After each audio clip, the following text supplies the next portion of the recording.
ಇಲ್ಲೇ ಮತ್ತು ನಾ ಹಿಂಗೆ ಹೇಳ್ತೇನಂತ ನನ್ನ ಮ್ಯಾಗ ತಪ್ಪು ತಿಕ್ಕೋಬೇಡ್ರಿ ನೀವು. ಅದು ಐತಲ್ಲ ಶಾಂತಕ್ಕನ ಮನೆಗೆ ಹೋಗ್ಬೇಕು ಬಂದಾಳಲ್ಲ ಅವ್ರ ಅಕ್ಕ ಏನು ತಂಗ್ಯವ ಯಾರಕ್ಕೆ ಕಲ್ಲವ ಅಂತಂದ ಆಕಿ ನೋಡ್ರಿ ನನಗೆ ಯಾಕೋ ಅನುಮಾನ ಬರತ್ತೈತಿವ. ಆಕಿ ಮಾತಾಡೋದು ಆಕಿ ಅಣ್ಣರ ಜೋಡಿ ಇರೋದು ನೋಡಿರಿ ಯಾಕೋ ನನಗೆ ಅನುಮಾನ ಬರತ್ತೈತಿ. ಹೊಲ್ದಾಗೂ ಮತ್ತು ನಾನು ರಗಡ್ ಸಲ ನೋಡೀನಿ ಅವ್ರದ್ದು ನಡ್ಕೊಳ್ಳೋ ರೀತಿ ಯಾಕೋ ಚಲೋ ಅನ್ನಿಸ್ಲಿಲ್ವ ನನಗೆ. ಹೀಗಾಗಿ ಎಲ್ಲಿ ಶಾಂತಕ್ಕನ ಜೀವನಕ್ಕೆ ಪೆಟ್ಟು ಬೀಳ್ತೈತೋ ಅಂತ ನನಗೆ ಚಿಂತೆ ಹತ್ತಿ ಬಿಟ್ಟದೇವ.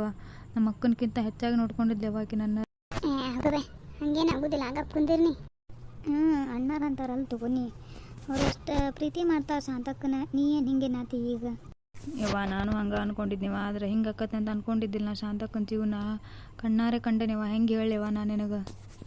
ಮತ್ತು ಶಾಂತಕ್ಕಗೆ ಏನಾರ ಹೇಳಿ ಏನ ಮತ್ತು ಇದ್ರ ಬಗ್ಗೆ ಏನಾರ ಮತ್ತು ಹೇಳಿದ್ರೆ ಆಕೆ ಏನು ಅನ್ಕೋತಾಳು ಏನು ಯಾರಿಗೆ ಗೊತ್ತಿವ ಪಾಪ. ಅಯ್ಯ ಹಿಂಗ್ಯಾಕಾದ್ರೆ ಲೇಟು ಮಟ್ಟ ಮಾತಾಡ್ಕೊತ ನಿಂತಿರಿ ಏನೋ. ನಾ ಬಂದು ಕುಂಗ್ಯಾಕೆ ಸಪ್ಪಗೆ ಮುಖ ಮಾಡಿರ್ಲೇವ. ನಾ ಏನಾರ ಮಾಡಿದ್ನೆ ನಿಮ್ಗೆ ಬಂದು ನಾ ಹೋಗ್ಲೇನ ಬೇಕಾರೆ ಆ ಕಡೆ ಸೈಡು? ಏನಿಲ್ಲ ಬಿಡುವೆ ಹಿಂಗೆ ಏನೋ ಆಕಿ ತವ್ರ ಮನೆಗೆ ಆತಿದ್ಲ ಪಾರಿ ಹಿಂಗೆ ಕೇಳ್ಕೊತ ನಿಂತಿದ್ದು. ಏನಿಲ್ಲ ಬಿಡು ಒಟ್ಟು ನೀ ಆರಾಮಿದೆ ಸಾಕು ನೋಡೋ ನಮಗೆ ಇನ್ನು ಬಿಟ್ಟು ಏನೈತಿ. ಅಯ್ಯ ನಿಮ್ಮವ್ರ ನನಗೇನಾಗಿತ್ತಿರ್ಲಿ ಎಷ್ಟು ಪ್ರೀತಿಸೋ ಗಂಡ ಅದಾನು, ನನ್ನ ತಂಗಿ ಅದಾಳು, ಮಗ ಸೊಸಿ ಮೊಮ್ಮಕ್ಕಳು ಎಲ್ಲ ಅದಾವ. ನಂದು ಹೊಲ ಐತಿ ಗಿರಿಜಿ ಹೊಲಕ್ಕೆ ಬರ್ತೇವೆ, ನೀವು ಅದೇರಿ ಎಲ್ಲ ಅದೇರಿ. ನನಗೇನಾಕತ್ತಿ ಆರಾಮದೇನ ಕಪ್ ಕುಂದ್ರಿ. ನೀ ಯಾವಾಗೂ ಆರಾಮ ಇರ್ಬೇಕವ್ವ. ನಾನು ಏನಾಗೋದಿದ್ರು ನನಗೆ ಆಗ್ಲಿಬೇಕಾರೆ ನಿನಗೆ ಮಾತ್ರ ಏನೂ ಆಗೋದು ಬೇಡ. ನಾ ದೇವ್ರ ಕಡೆ ಇದನ್ನೇ ಬಿಡ್ಕೋತೇನೆ ಬರೀ.